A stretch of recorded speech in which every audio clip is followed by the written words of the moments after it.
हम लोग श्रीमद् भागवतम के प्रथम स्कंद के 11वें अध्याय के 34 और 35 श्लोक में को सुन रहे हैं। इसमें भगवान ने जो धरती पे आके लीला करी उनको संक्षेप में कहा जा रहा है। विषय समझ रहे हैं। 2 श्लोकों में अभी तक वर्णन हुआ था कि भगवान यानी कि 33rd तक वर्णन हुआ था कि भगवान श्री कृष्ण, क्या श्लोक था, भगवान कृष्ण यद्यप्यसौ पार्श्वगतो रहोगतस् तथापि तस्यांग्रियुगं नवम नवम पदे पदे का विरमेत तत्पदात् चलापि यच्छ्री न जहाति करहिचित्। यद्यपि भगवान कृष्ण अपनी रानियों के संग एकांत में रहते, रहोगतः पार्श्वगतः और पास में रहते, तथापि फिर भी तस्य उन भगवान श्री कृष्ण के चरण युग चरण कमल नवम नवम नए नए लगते, उन रानियों को पद पद पे नए नए लगते। तो ऐसा क्यों? तो कहते हैं कि जिन चरण कमलों को चलापि यत यत मतलब जिन जिन चरण कमलों को श्री चंचल यानी लक्ष्मी जी चंचल होते हुए भी न जिहाती कर कभी त्याग नहीं पाते हैं, उन काव्य में तक जिस स्त्री ने उन चरण कमलों की शरण ले ली है वो उसको कैसे त्याग सकती है? तत्पदार्थ मतलब उन भगवान कृष्ण के चरण कमलों को। तो सब बात बोल करके भगवान के संबंध में अब 34 और 35 में वह भगवान की लीला को संक्षेप में कहेंगे, भगवान धरती पे आके क्या किए। समझ में आ रहा है? तो उसको देखते हैं। मेरे पीछे बोलिए, कौन बोल रहा है? आप कुर्सी पे बैठ सकते हैं, कोई प्रॉब्लम नहीं है। एवं नृपाणां क्षितिभार जन्मनाम् एवं नृपाणां क्षितिभारजन्मनाम् अक्षौहिणीभिः परिवृत्त तेजसा अक्षौहिणीभिः परिवृत्त तेजसा विधाय वैरं निःश्वसनो यथा नलम् विधाय वैरं श्वसनो यथा नलम् मिथो वधेनो परतो निरायुधः मिथो वधेनो परतो निरायुधः एवं नृपाणां क्षितिभार जन्मनाम् एवं नृपाणां क्षितिभारजन्मनाम् अक्षौहिणीभिः परिवृत्त तेजसा अक्षौहिणीभिः परिवृत्त तेजसा विधाय वैरं श्वसनो यथा नलम् विधाय वैरं श्वसनो यथा नलम् मिथो वधेनो परतो निरायुधः। मिथो वधेनो परतो निरायुधः। से बोलिए एक बार। एवं नृपाणां क्षितिभारजन्मनाम् एवं नृपाणां क्षितिभार जन्मनाम् अक्षौहिणीभिः परिवृत्त तेजसा अक्षौहिणीभिः परिवृत्त तेजसा विधाय वैरं श्वसनो यथा नलम् मिथो वधेनो परतो निरायुधः मिथो वधेनो परतो निरायुधः। एवं नृपाणां क्षितिभार जन्मनाम् एवं नृपाणां क्षितिभारजन्मनाम् अक्षौहिणीभिः परिवृत्त तेजसा अक्षौहिणीभिः परिवृत्त तेजसा विधाय वैरं श्वसनो यथा नलम् विधाय वैरं श्वसनो यथा नलम् मिथो वधेनो परतो निरायुधः। मिथो वधेनो परतो निरायुधः।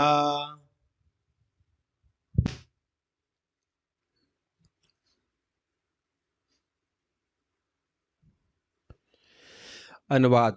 पृथ्वी पर भार स्वरूप राजाओं को मारने के बाद भगवान को राहत हुई। पहली लाइन से क्या लगेगा? भगवान ने राजाओं को मारा, लेकिन ऐसे नहीं मारा।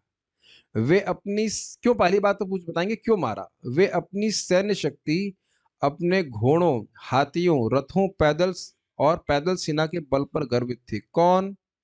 जो राजा थे। युद्ध में भगवान किसी दल में सम्मिलित नहीं हुए। देखिए, क्लियर कर रहे हैं प्रभुपाद जी। मारे लेकिन खुद से नहीं मारे, प्राय खुद से नहीं मारे।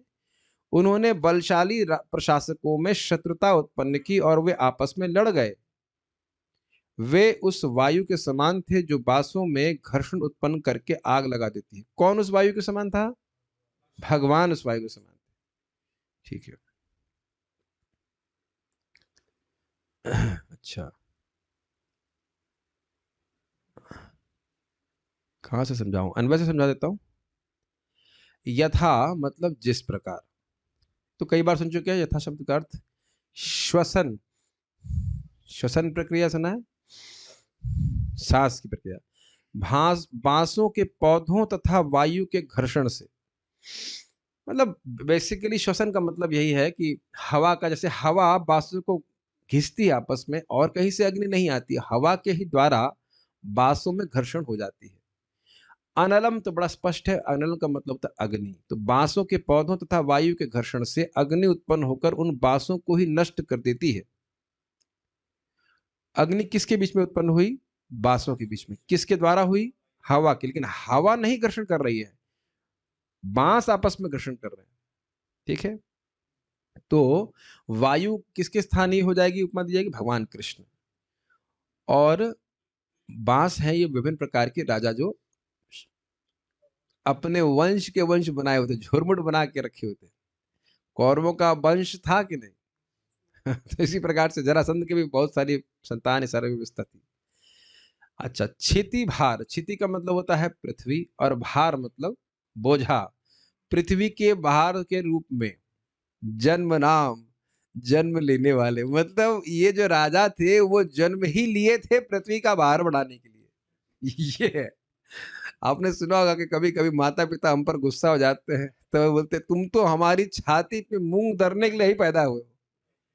ये डायलॉग नहीं सुने आपने? तो ये तो मतलब नॉर्थ इंडिया में प्रसिद्ध कॉमन है कि हमारी छाती पे मूंग दलने के लिए ही पैदा हुए। तो उसी तरह से बोलने क्षिति भार जन्म नाम, ये बड़ा अच्छा एक प्रकार की गाली दे रहे सूत गोस्वामी इनको कि भाई पृथ्वी की केवल मतलब भार बढ़ाने के लिए ही पैदा हुए वो। कैसे और किस प्रकार से? भाई क्यों रहे जन्म, भाई राजा तो पालन करने वाला होता है, आपसे क्यों बोल रहे हैं कि आप क्षिति का, पृथ्वी का भार बढ़ाने वाला है? तो कहते अक्षौहिणी भी। तो प्रभुपाद को अनुवाद किए हैं घोड़ों, हाथियों, रथों तथा पैदल सेना शक्ति द्वारा शक्ति संपन्न। अक्षौहिणी का अर्थ भी होता है इस प्रकार से पूरी व्यवस्था होती है। तो इसको गीता में आप सुन सकते हैं। परिवृत्त, परिवेश से गर्वित, मतलब इतनी बड़ी सेना है तो उसको देख करके वो राजा पूरा समान नहीं रहा है, दूसरा हमसे बड़ा कौन है, इस प्रकार की भावना। राजा का कर्तव्य है प्रजा का पालन करे, उसके लिए सेना की आवश्यकता होती है, लेकिन ये नहीं कि केवल सेना का पालन करके युद्ध ही करता रहे। जैसा कि आप आजकल देख रहे हैं सैन्य बजट पे कितना 65% जीडीपी खर्च होता है, कितना होता है? वट एवर 35%, 35% जीडीपी भारत का खर्च हो रहा है, बताइए। और अन्य देशों का भी और से अधिक भी है।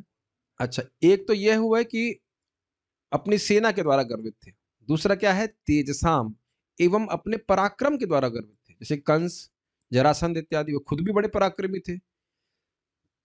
ऐसे नृपाणाम, ऐसे राजाओं में मिथा, मिथा का मतलब होता है परस्पर, उनके बीच में निरायुध, युद्ध में किसी का पक्ष ना करते हुए भी।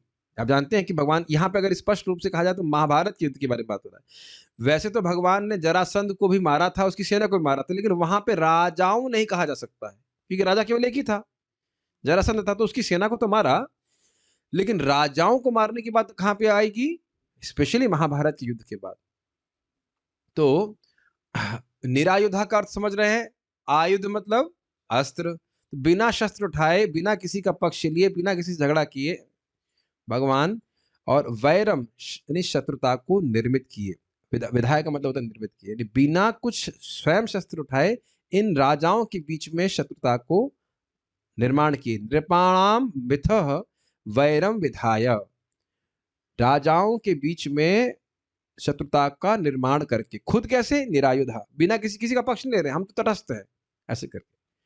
वधेना, और उनके वध के द्वारा उपरतः, श्री भगवान उपरत हो गए, शांत हो गए। बड़ा अच्छा उदाहरण दिया गया आचार्यों के द्वारा कि जैसे आप देखेंगे कि वंश की अग्नि उसके द्वारा प्रकट हुई, हवा के द्वारा, वो अग्नि उसको जला करके फिर शांत हो जाती, उस तरह से भी कह सकते हैं। उपरत समझते हैं? उपरत मतलब शांत हो गए, अब ठीक है, अब भार कम हो गया, इस प्रकार से समझ में आ रहा है। हम कुछ ऐसे ही बोले जा रहे हैं अन्वय वगैरह, ठीक है। अब आप इसको देखिए संस्कृत को। एवं, एवं का मतलब इस प्रकार, नृपाणाम, राजाओं को, क्षितिभार जन्म नाम, जो पृथ्वी के भार स्वरूप ही जन्म लिए थे, अक्षौहिणी भी, अक्षौहिणी सेनाओं के कारण परिवृत्त, उसे घिरे रहने के कारण, तेजसाम, अपने पराक्रम के कारण, इस कारण से वह बहुत ही अहंकार में थे। उनके बीच में वैरम विधाया, विधाया वैरम को कह लीजिए, वैरम विधाया, वैर का निर्माण करके। कैसे? श्वसनो यथानलम, जिस प्रकार से अग्नि, जिस प्रकार से बांस के झुरमुट में हवा, अब इसमें कहेंगे बांस तो नहीं दिख रहा शब्द, भाई स्वाभाविक सी बात है कि हवा की बात कर रहे हैं, और हवा अग्नि को प्रकट करती तो कहाँ प्रकट करती है? बांस के ही झुरमुट में करती है, इसलिए बांस का उदाहरण यहाँ पे दी जा रहा है। तो कह रहे हैं बांस के झुरमुट में जिस प्रकार से हवा अग्नि उत्पन्न कर देती, श्वसनो यथानलम, अनलम मतलब अग्नि, श्वसन मतलब हवा। कैसे? मिथ, जैसे आपस में घर्षण करके बांस में अग्नि उत्पन्न कर देती है हवा, उसी प्रकार से मिथो वैरम विधाया, इन राजाओं के बीच में भगवान ने वैर का निर्माण करवाया, और वधेना, इनका वध करके उपरत हो गए। यद्यपि भगवान निरायुध थे, वो किसी भी शत्रु का, किसी भी पक्ष का वह, मतलब किसी भी पक्ष से युद्ध नहीं कर रहे थे।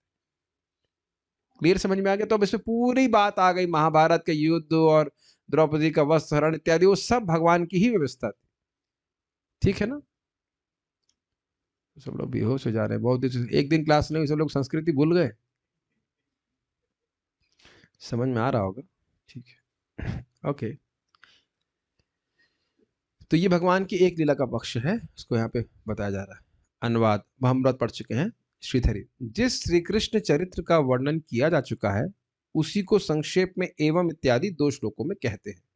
भगवान के बारे में वर्णन हुआ, भगवान हस्तिनापुर से निकले, द्वारका में आए, तो उन सभी को अब भगवान की और जो पहले लीला कर चुके हैं उनको 2 श्लोकों में कह रहे हैं। क्षितिभार जन्मनाम पद का विग्रह है क्षितिर भाराय जन्म ये शाम। बड़ा इंटरेस्टिंग है। भाराय चतुर्थ विभक्ति है, कर भार के लिए, तो क्षिति भाराय मतलब जिनका जन्म ये शाम, ये शाम मतलब जिनका जन्म पृथ्वी का भार बढ़ाने के लिए हुआ था। मतलब प्रयोजन ही था कि वो असुर है, भले राजा के रूप में है लेकिन असुर है, और वह बस पृथ्वी का भार बढ़ाना चाहिए। एक इंटरेस्टिंग बात है, क्या हमेशा भार खराब लगता है? भाई जब सैलरी आती है तो जेब में कुछ भार बढ़ जाता है कि नहीं बढ़ जाता है? अगर मतलब कैश तो नहीं आज आता है मान लीजिए, लेकिन मान लो कोई कहे कि भाई तुम बहुत खराब आदमी हो, लो मैं सोने की ईंट से तुमको मार रहा हूँ, तो भाई मैं बहुत पति, तुम सही में बहुत खराब हूँ, तो चलो और मारो। गलत तो नहीं कह रहे ना? गौराम बोल देते हैं। या कोई स्त्री है और बहुत सुंदर सुंदर सोने के आभूषण पहनी हुई है, तो क्या वह उसको भार लगता है? भार तो बड़ा अच्छा लगता है, खूब सोना का आभूषण पहने हुए। हमेशा भार बुरा नहीं लगता, क्योंकि आगे जाके यदुकुल के बारे में भी बोला जाएगा। यदुकुल भार नहीं थे, कि वो बहुत आगे की बात है 11वें स्कंद में भी, लेकिन यदुकुल भगवान के प्रिय भक्त हैं। वह तो जब पृथ्वी पे थे, पृथ्वी को बड़ा खुश होती थी उसको। तो ऐसा नहीं है कि केवल पॉपुलेशन बढ़ जाती है तो भार हो जाता है। वो जो पापी लोग हैं उनका भार नहीं सहन होता। माता पृथ्वी का वक्तव्य है कि एक व्यक्ति झूठा हो उसको सहन नहीं कर सकती, सबको सहन कर सकती है। मल मूत्र सब त्याग रहे ना पृथ्वी के ऊपर, कुछ तो कोई दिक्कत नहीं हो रहा है पृथ्वी को, लेकिन एक व्यक्ति झूठ बोलता है तो सहन नहीं होता। बताइए क्या कलयुग में स्थिति होगी, एक व्यक्ति सच नहीं बोलने वाला होगा। अगर ये पूछा जाए कि आज सुबह से लेकर शाम तक आपने एक भी झूठ नहीं बोला है, तो कोई शायद हाथ खड़ा करना मुश्किल हो। हाँ, अगर नहीं बोला होगा कुछ तो अलग बात है। मौन व्रत ले ले तो अलग बात है, नहीं तो सुबह से शाम तक कुछ ना कुछ झूठ रहता ही है, कुछ या मिक्स्ड झूठ रहता है, मतलब पूरा सत्य नहीं। इसीलिए तो हरे कृष्ण मंत्र बोलने में दिक्कत है, क्योंकि 2 घंटे तक हरे कृष्णा कृष्णा कृष्णा हरे हरे, हरे राम राम राम हरे हरे, परम सत्य बोलना होता है। उसमें कोई स्कोप नहीं है। देख लीजिएगा, चेक कर लीजिएगा कि आप सुबह से शाम तक कोई झूठ बोल रहे हैं कि नहीं बोल रहे हैं। एनीवेज, तो इस प्रकार के लोग यहाँ पे हैं, जो इस पर मतलब यहाँ का मतलब श्लोक की बात कर रहा है, जो क्षिति के भार के लिए ही थे। उनका मतलब इंटरेस्टिंग मुझे लगा था, विनोदपूर्ण बात की, भार बढ़ाने के लिए ही उनका जन्म हुआ है। जिन सबों का जन्म पृथ्वी पर पाप का भार बढ़ाने के लिए ही होता है ऐसे लोगों को, अक्षौहिणी सेनाओं को ही लेकर जिन सबों का प्रभाव सब ओर फैला हुआ था, ऐसे राजागण को समझ में, बहुत बड़ी सेना के कारण उनका प्रभाव हर जगह था। वायु जिस तरह से बांस में संघर्ष कराकर अग्नि को उत्पन्न कर देती है, वही अग्नि बांसों को भस्म करके अंत में स्वयं शांत हो जाती है। उसी तरह अपने हाथ में आयुध धारण किए बिना ही उन राजाओं में वैर पैदा करके एक दूसरे के द्वारा उन सबों का वध भी करवाकर भगवान शांत हो गए। शांत मतलब सुखी हो गए। जैसे सुखी तो रहता ही भगवान, मतलब धर्म की स्थापना कर ली थी और दुष्टों का नाश करना तो बंद करके अब ठीक है, अब हमारा काम हो गया, ये कहने का तात्पर्य। जैसा कि ऊपर कहा जा चुका है, जीव उन वस्तुओं का वास्तविक भोक्ता नहीं होता जो भगवान की सृष्टि के रूप में प्रकट होती है। प्रभुपाद जी, क्या आप हम लोग को डांटना बंद नहीं कर सकते? हम लोग बद्ध जीव हैं, ये सब बातें हम नहीं सुनना चाहते हैं। मैं भी म्यूट कर दे रहा हूँ, ये लोग सुनेंगे तो उनको बहुत दुख लगेगा। वाट प्रभुपाद जी से गीला कपड़ा लेकर के धा ऐसे मारते हैं पहले। हम लोग सोच रहे हैं कि अभी ये उन राजाओं के बारे में बात हो रही, धो दिया प्रभुपाद जी ने पहली लाइन में। जैसा कि ऊपर कहा जा चुका है, जीव उन वस्तुओं का वास्तविक भोक्ता नहीं होता जो भगवान की सृष्टि के रूप में उत्पन्न होती हैं। मतलब इस जगत में जो भी वस्तु आपको दिख रही है वो हमारे भोग के लिए नहीं। ओ नो, ये सत्य मैं नहीं सुनना चाहता। मेरी रोमांटिक स्टोरी को हॉरर में परिवर्तित कर रहे हो, ऐसा कैसे हो सकता है? हम तो हर वस्तु को अपने भोग के लिए, वो चाहे सात्विक हो, चाहे राजसिक हो, चाहे तामसिक हो, है कि नहीं? अगर कोई भगवान का डिवोटी नहीं है तो भोग की लालसा तो सुपर बनी रहती है। तो ये एक बड़ी प्रभात बोल रहे हैं इस बात को। ठीक है, इसको हम सुनना नहीं चाह रहे थे, लेकिन आ गया तो क्या कर सकते, सुनना नहीं चाहते हैं, ऐसे कह लीजिए। इसीलिए हर वस्तु जो हमारे साथ है, हमारे पास है, उसको भगवान को अर्पित करके भगवान का प्रसाद ग्रहण करना चाहिए। ये बात समझनी है।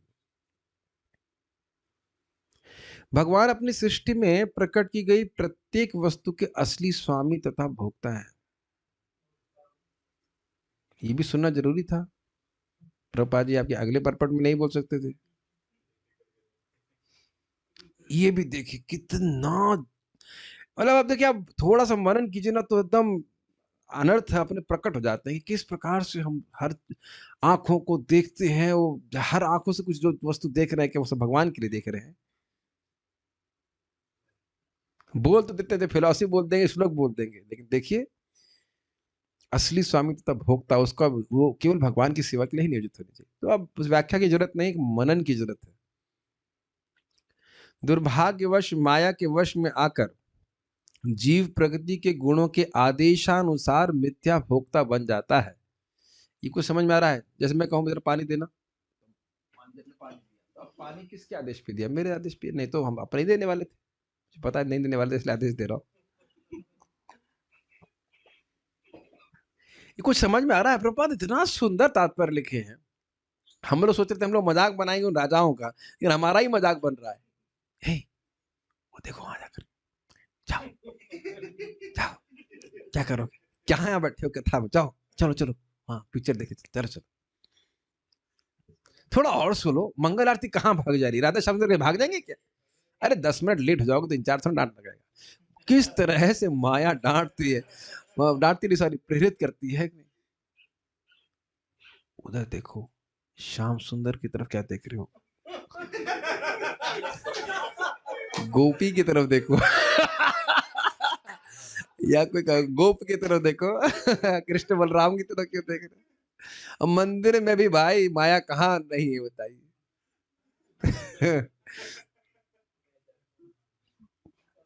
अरे कितना, जब से इस्कॉन ज्वाइन किया है तुमने वो दालमोट नहीं खाई बीकाजी वाली?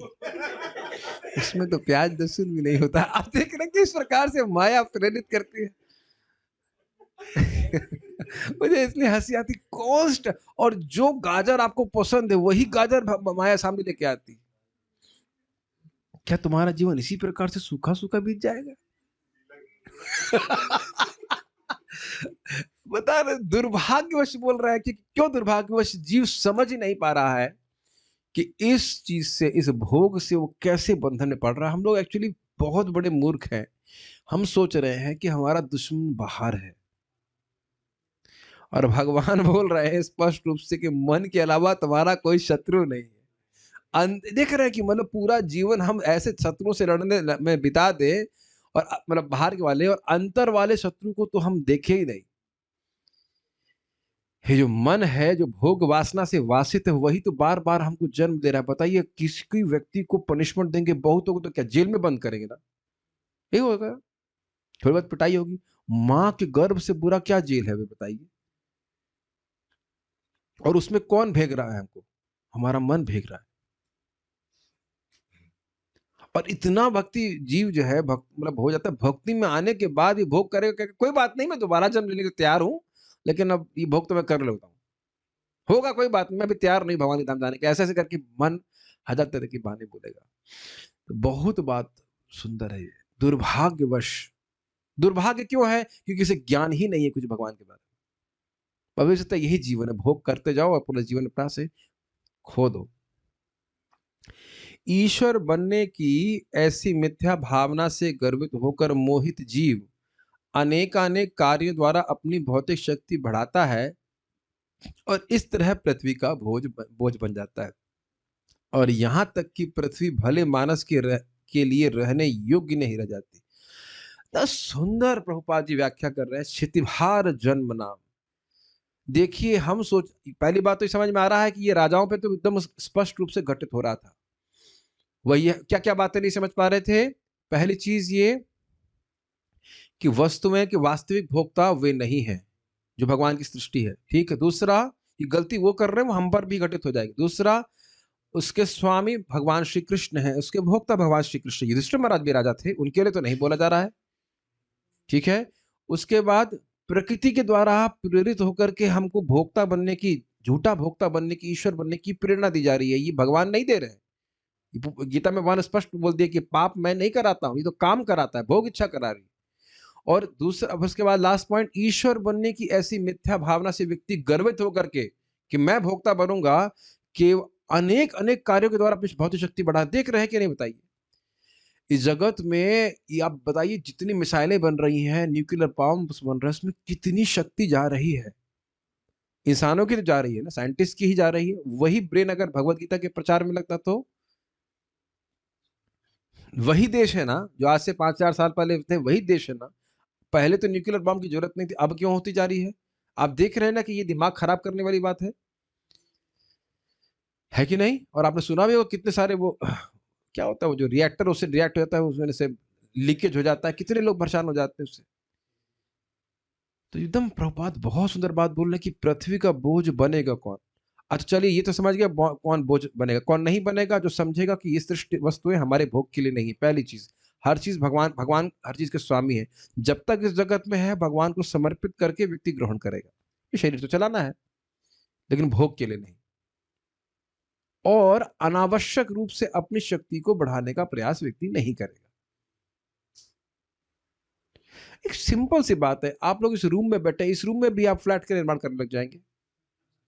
ये तुम्हारा, ये प्लॉट तुम्हारा, एक टाइल का, 2 टाइल के प्लॉट करना मित्र हो के, 3 उसके, है ना। प्लॉटिंग तो एक तरह से की है ना, टाइल लगाई, 2x2 की टाइल है, जहां बैठ गए उसकी प्लॉटिंग मानते हैं, अपना प्लॉट है हमारा, घेर लेंगे उधर चौक लगा करके। क्यों नहीं घेरेंगे? अच्छा ये बताइए, घेर सकते हैं कि नहीं? घेर सकते हैं। प्लानिंग कभी सोचे कि हाँ घेरेंगे इसको? ब्रह्मचारी भी हैं, माता जी लोग भी घेरने के बारे में सोचे हैं? शांति से बैठे कि नहीं बैठे? कभी घेरने के बारे में कभी विचार आया? क्यों नहीं आया? क्योंकि दोपहर से 1-1.5 घंटे के लिए यहाँ पे रुकना है, चलते। समझ में आ गया ना? और कितना अज्ञान, आपने ट्रेन में देखा लोग कैसे घेर लेते हैं। वहां 2 घंटे के बैठना होता है, तेरी सीट मेरी सीट, ये वो झगड़ा पकड़ा। वही चीज पूरे जीवन पे अप्लाई हो जाती है। देख रहे हैं ना, बहुत खतरनाक है। तो अगर हमको ये याद रहे बात कि हम इस जगत में बहुत समय के लिए नहीं, ये बात याद नहीं रहती। अगर ये बात याद रहे तो व्यक्ति इस प्रकार की चौकबाजी नहीं करेगा।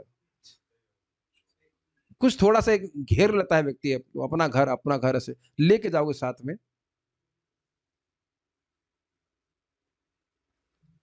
उसके लिए कितना व्यक्ति की एनर्जी। मैं बार बार बोल रहा हूं, हमारा असली शत्रु है हमारा मन, और हमारा मित्र भी। अगर हम इस मन को भगवान में लगा दें, मन मना, तो हम भगवान के पास पहुंच जाएंगे, पहुंचेंगे ही, कोई संशय नहीं इसमें। तो विचारनीय बात है कि वह क्यों पृथ्वी के भार बने। अब ये क्लियर है? किसी को याद हुए 4 पॉइंट? पहले पॉइंट है, यह न समझना कि सृष्टि की कोई ये समझना कि सृष्टि की वस्तु हमारे भोग के लिए, इस गलती है। दूसरा, भगवान इसके भोक्ता है, स्वामी है, ये नहीं समझना। तीसरा, दुर्भाग माया हमको प्रेरित कर रही भोग करने के लिए जो हमारे लिए बिल्कुल विपरीत है। और चौथी बात, इस कारण से व्यक्ति ईश्वर बनने की इच्छा के कारण व्यक्ति फालतू की शक्ति को बढ़ाता है। ये बॉडी बिल्डिंग कहाँ से आ रही है बताइए? शरीर को स्वस्थ रखने में कोई मनाही नहीं है, बॉडी बिल्डिंग करना क्या मतलब हो बताइए? जो लड़के आजकल कर रहे हैं, भोग करने के लिए ना। और माता जी को कैसे छोड़ सकते हैं? माता जी लोग भी खूब अपना तो श्रृंगार कर रही किस लिए बताइए? अलग अलग प्रकार से लोगों को आकर्षित करने के लिए, सब करने के लिए क्या है ये? भोक्ता ही की भावना है, चाहे माता जी में हो चाहे प्रभु जी में हो। ऑब्वियसली माता जी प्रभु जी नहीं बोलना चाहिए, लड़कियों में हो या लड़कों में ऐसे कहना चाहिए। माता जी भी से वेरी आदरणीय संबोधन, प्रभु जी भी मतलब वो इंद्रिय सेव करने वाला व्यक्ति होना चाहिए। प्रभु जी मतलब इंद्रिय सेव हो गया है, ठीक है ना? इन प्रोसेस नहीं, प्रभु जी मतलब हो गया है, इसीलिए प्रभु जी बोल रहा है। इसलिए प्रभु जी बोलने, कोई बोले प्रभु जी को भाई हमको गाली मत दो हमारी इंद्रिय संयम में नहीं है, आप बोलो गोदास तो ठीक है, इंद्रिय के दास है, ठीक है ठीक है। यह अवस्था धर्मस्य ग्लानि अर्थात मानव शक्ति का दुरुपयोग कहलाती है। स्पष्ट श्लोक की तक याद आ ही रहा होगा। जब इस प्रकार धर्म की ग्लानि प्रकट होने लगती है तो धर्मात्मा लोग धरती के लिए भार स्वरूप भ्रष्ट प्रशासकों द्वारा उत्पन्न विषम परिस्थिति में व्यग्र हो उठते हैं, और तब धर्मात्मा लोगों की रक्षा करने तथा संसार के विभिन्न भागों के ऐसे प्रशासकों के भार को कम करने के लिए भगवान अपनी अंतरंग शक्ति से अवतरित होते हैं। स्पष्ट है, कोई व्याख्या की जरूरत नहीं। इतनी बात जरूर समझने वाली है, अंतरंगा शक्ति से अवतरित होते ही समझना हो, कुछ भक्त नए होंगे। अंतरंगा शक्ति का अर्थ देखिए, समझ लीजिए भाई, जैसे इस जगत में हम लोग आते हैं, अपने कर्म के अनुसार आते हैं। हम माता पिता तो सेलेक्ट नहीं करते, लेकिन भगवान अपनी शक्ति से आते हैं जगत में। जैसे सूर्य अपनी शक्ति से प्रकट होता है, या फिर जैसे जेल में कैदी आता है, पुलिस वाले पकड़ के लेके जाते हैं, लेकिन कभी कदाचित प्राइम मिनिस्टर जाएगा तो अपनी शक्ति से जाता है और अपनी शक्ति से बाहर भी आ जाता है। ये बात है। वे इन अवांछित प्रशासकों पर दया नहीं दिखाते, अपितु अपनी शक्ति से वे उनके बीच शत्रुता उत्पन्न कर देते हैं। ठीक उसी तरह जिस प्रकार वायु बांसों की जड़गड़ से जंगल में अग्नि उत्पन्न कर देती है। भगवान भी बड़े चतुर है, आपस में लड़वा देते, कहते मैंने क्या किया, मैंने तो कुछ भी नहीं किया, ये तो आपस में लड़के मर गए। और आप देख सकते हैं कि वायु दिखाई नहीं पड़ती है, वायु का प्रभाव दिखाई पड़ रहा है। और ये भी और बात इंपॉर्टेंट है कि वायु बांसों के बीच में हो कर करके रगड़ करती है। तो कृष्ण भी इनके बीच में जन्म लिए हैं, इनके बीच में जन्म लिए, मतलब इनके बीच में ही ऐसे जन्म हुआ रहे और घर्षण उत्पन्न करती है। देखिए कुछ क्लियर नहीं हो रहा होगा आप लोगों को। जब वो माया दानव के द्वारा बनाया हुआ महल था, तो उसमें क्या नाम था उसका, दुर्योधन आया, और जहां पे जल था वहां वह उसको फर्श जैसा दिखाई पड़ा, वैसा इल्यूजन था। तो उसमें धम्म से गिर गया, पानी नहीं, पहले था ऐसे स्थान पे जहां उसको लगा जल है, तो उसने अपनी धोती ऊपर उठा ली, देखा वहां तो फर्श था। और आगे बढ़ा तो जहां पे फर्श था वहां पे वस्तुता, सॉरी फर्श था नहीं, फर्श का आभास था, तो वहां पे जल था, तो वहां वह गिर गया, तो उसका पानी उसकी धोती भीग गई होगी धम्म से। तो द्रौपदी हंसने लगी। अब देखिए द्रौपदी के प्रति वैसे भी वो आसक्त था। द्रौपदी अद्भुत सुंदरी थी, और पब्लिक में ऐसी स्त्री जिसके उसको आप बेसिकली इंप्रेस करना चाहते हैं अगर ऐसे कहा जाए तो, और वह आपका मजाक बनाए कि अंधे का लड़का अंधा, अरे जल गया, बहुत जल गया। और युधिष्ठिर महाराज उसको शांत भी कर रहे थे, लेकिन भगवान कहते ना, शांत होने की जरूरत नहीं। तो वहीं से भगवान ने शुरू कर दी कि भाई अब युद्ध की तैयारी होनी। ये बहुत किसी पुरुष को बहुत खराब लगेगा। वैसे तो उसकी स्त्री नहीं थी, पत्नी नहीं थी, लेकिन आप जानते हैं कि उससे स्वयंवर में गया था, शादी करना चाहता था उनसे, और वो भगवान उनको प्रेरित करवा ऐसे बोलने के लिए कि माता जी होकर पब्लिक में बोलने की अंधे का लड़का अंधा, बहुत उसको खराब लगा। और आगे जाके भी आप जानते हैं जब संधि कराने के लिए उनको भेजा गया था तो वो बड़ा प्रसिद्ध है। दुर्योधन को समझा रहे थे भगवान, तो दुर्योधन कहता है जानामि धर्मम न च मे प्रवृत्तिम जानामि अधर्मम न च मे निवृत्ति, मैं जान रहा हूँ कि धर्म क्या है लेकिन उसमें मेरी प्रवृत्ति नहीं है, और मैं जान रहा हूँ कि अधर्म क्या, उससे मैं निवृत्त नहीं हो रहा, और कोई है अंदर से जो समझने नहीं दे रहा है। कौन? कृष्ण। तो ये इस प्रकार से आप समझ सकते हैं कि भगवान उस युद्ध को करवाए। मतलब कितना देखो, और कितना भगवान शातिर तरह से काम कर रहे हैं। हमने सुना है तो सुबह, दक्ष है, चतुर है। अरे भाई, पांडव क्षत्रिय है, कम से कम 5 गांव तो दे दो उनको। 5 गांव, सुई की नोक भी मैं युद्ध के बिना देने वाला नहीं। ठीक है, फिर आप युद्ध कराइए। तो भगवान कृष्ण बड़े चतुर हैं, कुछ कार्य कराना चाहते तो वो करा ही लेते हैं। तो यही बात समझ में आना चाहिए। ठीक है, इस प्रकार से भगवान ने युद्ध कराया। यह अग्नि जंगल में स्वतः वायु के प्रकोप से उत्पन्न होती है। अच्छा, एक और इंटरेस्टिंग बात है, आप जानते हैं कि जब अर्जुन और दुर्योधन गए थे मिलने के लिए, तो भगवान स्पष्ट कह दिए कि हम तो किसी तरफ से युद्ध नहीं करेंगे, लेकिन हम युद्ध में मतलब आयुध नहीं उठाएंगे।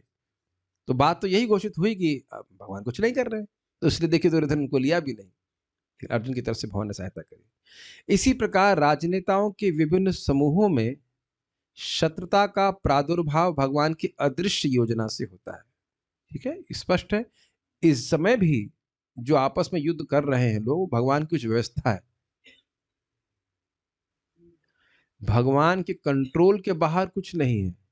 ये बहुत इजी है ना बोलना, रिफ्लेक्ट कीजिए। ये स्वीकार करना कि भगवान के नियंत्रण के बाहर कुछ नहीं है, कठिन है ना। बोलना तो बहुत आसान है, स्वीकार करना बहुत कठिन है। भगवान आपके प्रिय हैं, है कि नहीं? भगवान भक्ति कर रहे हैं, ऐसे भगवान भक्त सभी लोग जीव प्रिय हैं, हम भी प्रिय ही हैं। और भगवान के कंट्रोल के बाहर कुछ नहीं। इसका अर्थ ये नहीं कि हम उत्तरदायित्व ना लें, लेकिन चिंता कितनी करता है ना व्यक्ति। ये मैं बोल भी रहा हूं, मेरे लिए भी कठिन हो जाता है। कोई हमको विशेष रूप से भय उपस्थित करा देता है वाणी के द्वारा भी, तो भय तो होता ही है ना। देख लूंगा, तुम आओ बाहर आओ, देख लूंगा। तो क्या देखेगा भाई? डर लगता है कि नहीं? कि नहीं? वो चाहे वो देखने में समर्थ हो या नहीं हो, लेकिन वो डर तो लग जाता है कि अभी बाहर आके क्या कर देगा, है कि नहीं? निर्भयता आने में बहुत, भगवान पे सहज विश्वास होने में बहुत समय लगता है। ठीक है, आप समझ गए इस बात को।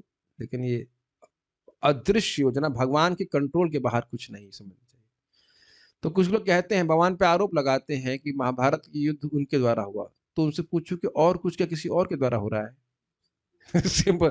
लोग कह रहे हैं महाभारत युद्ध भगवान के द्वारा होता है, तो तुम्हारे घर में जो युद्ध हो रहा है वो किसके द्वारा? वो भी भगवान के द्वारा ही हो रहा है। है कि नहीं? भगवान ही प्रेरित करते हैं, लोग अपने कर्मानुसार, कर्मानुसार प्रेरित करते हैं, ज्ञान देते हैं। ये भगवान डायरेक्टली नहीं चाह रहे हैं कि वो युद्ध हो इस प्रकार से। लेकिन अब इस प्रकार के जब भार हो गया, तो भार को काटना ही पड़ेगा, खत्म करना पड़ेगा। इसी प्रकार राजनेताओं के, हाँ ये पढ़ लिया, ये अवांछित प्रशासक झूठी शक्ति तथा सैन्य बल से गर्वित होकर आदर्शवादी संघर्षों के लिए परस्पर युद्ध करने लगते हैं और अपनी सारी शक्ति का क्षय कर लेते हैं। ये समझ में आया आपको? झूठी शक्ति तो बड़ा स्पष्ट है, उनकी कुछ का कुछ है नहीं, वो 2-4 लोगों को इकट्ठा कर ले, गुंडों को, बड़े स्ट्रांग हो जाते हैं। और आदर्शवादी संघर्ष ये समझते हैं, प्रभुपाद बड़ा कटाक्ष कर रहे हैं, कम्युनिज्म वर्सेस कैपिटलिज्म। मैं इस इज्म को मानता हूं, तुम इस इज्म को मानते हो, और हम लोग युद्ध करेंगे। पहले महाभारत का युद्ध किसी और विषय पे है, यहाँ पे आजकल युद्ध इसी बात पे तो है ना। हम इसको मानते हैं हिंदू, हम हिंदू को मानते हैं, मुसलमान को मानते हैं, ऐसे करके युद्ध करते रहते। मुझे बहुत अच्छा प्रभुपाद जी का शब्द लगता है कि मानव जीवन कुत्ते बिल्लियों की तरह युद्ध करने के लिए नहीं है, झगड़ने के लिए नहीं। युद्ध तो नहीं कर शब्द का इस्तेमाल, झगड़ने के लिए। कितना कम समय है, और कितना उच्चतर स्थिति, उच्चतर गोल है ना, आध्यात्मिक साक्षात्कार, वो करने बैठेंगे कि झगड़ा करने बैठेंगे? आप खुद सोचो, ना चाहते हुए भी किसी से झगड़ा हो जाता है, तो आप भूल जाते हैं कि मानव जीवन का उद्देश्य भगवत प्रेम प्राप्ति है कि नहीं? छोटा सा आर्गुमेंट, थोड़ा सा झगड़ा भी हो जाता है, तो एकदम व्यक्ति भूल जाता है कि हमारे मानव जीवन का लक्ष्य क्या है। नुकसान नहीं है, बताइए? अब अवॉइड तो नहीं किया जा सकता है, लेकिन झगड़ा करना पड़ जाता है। आज भी हमारा झगड़ा हुआ था हमारे यहाँ। नाम नहीं बोल सकते क्लास में, लेकिन मंदिर में कुछ ना कुछ चलता ही रहता है। क्या कह सकते। क्या झगड़ा नहीं था, एक भक्त ने मेहनत करी, तो उसको जो भी इसका मेहनताना वो दिया जाना चाहिए था, उसके लिए बोल रहे थे। लेकिन क्लास में मुंह से आ जाती है बात, ऐसे निकल जाती, नहीं निकलना चाहिए, लेकिन जो भी है। विश्व का इतिहास भगवान की इस इच्छा शक्ति को दर्शाता है और यह तब तक चलती रहेगी जब तक सारे जीव भगवान की सेवा में अनुरक्त नहीं हो जाते। वैसे ये संभव भी नहीं है कि सभी जीव अनुरक्त हो जाए, लेकिन ये बड़ा इंटरेस्टिंग है। विश्व का इतिहास भगवान की इस इच्छा शक्ति को दर्शाता है। समझ में आया बात? बारंबार युद्ध होते ही रहे हैं। एक व्यक्ति सोच रहा है, देखो जो भी व्यक्ति भगवान को केंद्र में नहीं रख रहा है तो वो युद्ध करेगा ही, और जो व्यक्ति भगवान को केंद्र में रख रहा है भले ही वह केंद्र में रख रहा है लेकिन दूसरे लोग उससे युद्ध करेंगे। युधिष्ठिर महाराज तो किसी से युद्ध नहीं कर रहे थे ना, वो तो कृष्ण को केंद्र में रखे थे। इससे हमारे लिए क्या सीखने वाली बात है? देखिए भाई, ये चलता रहेगा, ये कलयुग कोई पहला नहीं है। एक भक्त मुझे बता रहे थे, प्रभु जी कोरोना के बारे में कुछ और लोग नए अवेय आ रहा है। हमने कहा भाई मरना होगा तो मर जाएंगे, आप चिंता मत करिए। आप वैसे भी कौन सा यहाँ पे क्या कहते हैं उसको, सोशल डिस्टेंसिंग हो रही है कि नहीं? मुझे तो ये आश्चर्य होता है कि इतनी कार्तिक पूरा बीत गया, एक केस मंदिर का नहीं निकला, एक भी केस नहीं निकला अभी तक। ऐसा नाम है भगवान। लेकिन जो मरना होगा तो मरेंगे, अब उसमें क्या चिंता करना बताइए। और प्लस उस चीज के लिए जिसमें आपका कंट्रोल भी नहीं है, उस पर चिंतन करते रहने से भगवान के बारे में सोचना चाहिए। मैं खाली बात बोल रहा हूँ कि पहली बार बीमारी आई है, कितनी बीमारियां आ चुकी हैं, कितने युद्ध हो चुके हैं, आप बताइए कहाँ तक अपने मन को इन्वेस्ट करेंगे और उसे हो क्या जाएगा। ये खाली सोचने वाली बात, ये बहुत अच्छी बात हमारे लिए सीखने के लिए। कलयुग कोई पहली बार नहीं आया है, कितनी बार आ चुका है, कितने युद्ध हो चुके हैं। उनके उधर ध्यान न देकर के व्यक्ति को भगवान की ओर मुड़ना चाहिए, भगवान की भक्ति की तरफ जाना चाहिए। बहुत अच्छी बात है। अब एक इंटरेस्टिंग बात है कि सारे भगवान में जीव अनुरक्त न हो जाते, फिर ये तो वैकुंठ में होगा, यहाँ संभव हो नहीं सकता। ये भूल जाएगी कि वैसा होने वाला है। सतयुग में हो सकता है, लेकिन कलयुग में भूल जाए कि सभी लोग अनुरक्त होंगे, तो युद्ध चलते ही रहेंगे। भगवत गीता में यह तथ्य अत्यंत विशद रूप से वर्णित है, जिसमें कहा गया है, दैवीश गुणमयी मम माया दुरत्यया माम एव ये प्रपद्यन्ते माया में ताम तरन्ति ते। माया मेरी शक्ति है, इसलिए आश्रित जीवों के लिए संभव नहीं है कि वे भौतिक गुणों की शक्ति का अतिक्रमण कर सकें कभी भी। तो संभव ही होगा। मैं पूछूं यहाँ पे कि भाई कौन ऐसा व्यक्ति है जो माया के द्वारा कभी भी अभिभूत नहीं हुआ है, तो हाथ खड़ा करने की जरूरत नहीं है, हमको उत्तर पता है। ठीक है, आश्चर्य मत कीजिए। माया के द्वारा हम पिटने के लिए ही बने हैं, ऐसे मान के चलिए माया हमको पस्त ही कर देगी। हम लोग टिंगड़ी पहलवान है, लेकिन भगवान का आश्रय लेंगे तो भगवान माया को जीत सकते। कभी नहीं सोचना चाहिए कि अपनी क्षमता से माया को पार कर लें, मूर्खता होगी। प्रभुपाद से एक बार एक के शिष्य ने पूछा, प्रभुपाद मैं कभी कभी माया में चला जाता हूँ। तो प्रभुपाद कहते हैं नहीं, तुम कभी कभी नहीं जाते, तुम हमेशा माया में रहते हो। कभी कभी तुम कृष्ण भावना भावित रहते हो, तो है ना। आप देखो प्रैक्टिकली पूरा दिन अगर हम कथा वथा ना सुने, जाप ना करें, तो यही सोचते रहते हैं कि हम शरीर हैं, कहाँ कैसे खाएं कैसे सोएं, यही यही प्रश्न मन में आते हैं। इन्हीं को उत्तर देने में हमारा पूरा जीवन बीत जाता है। यस और नो? है कि नहीं? भक्त बनने के बाद भी अगर मंगल आरती ना हो, जप ना हो, और मतलब पीछे कोई लगे नहीं, तो बस यही प्रश्न होंगे, कहाँ खाएँगे, कहाँ सोएँगे, आगे की बाकी तो भी क्रिया कहाँ होंगी, बस वही करते-करते पूरा जीवन बीत जाएगा। It's a shame actually, it's a shame. सूअर भी यही सोच रहा है कि कहाँ खाएँगे, कहाँ सुअरनी है, कहाँ ये, उसी तरह से करते-करते हम भी अपना पूरा जीवन बिता दें, बताइए। Shame is it not? सूअर कितना जीवन बिता दें। मेरे शब्द तो नहीं है, भगवान के शब्द हैं।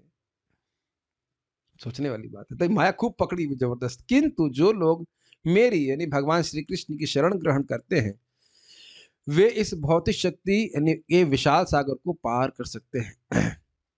इसका अर्थ यह हुआ कि सकाम कर्म द्वारा या चिंतन या आदर्शवाद द्वारा शांति तथा संपन्नता नहीं ला जा सकती। समझ में आया?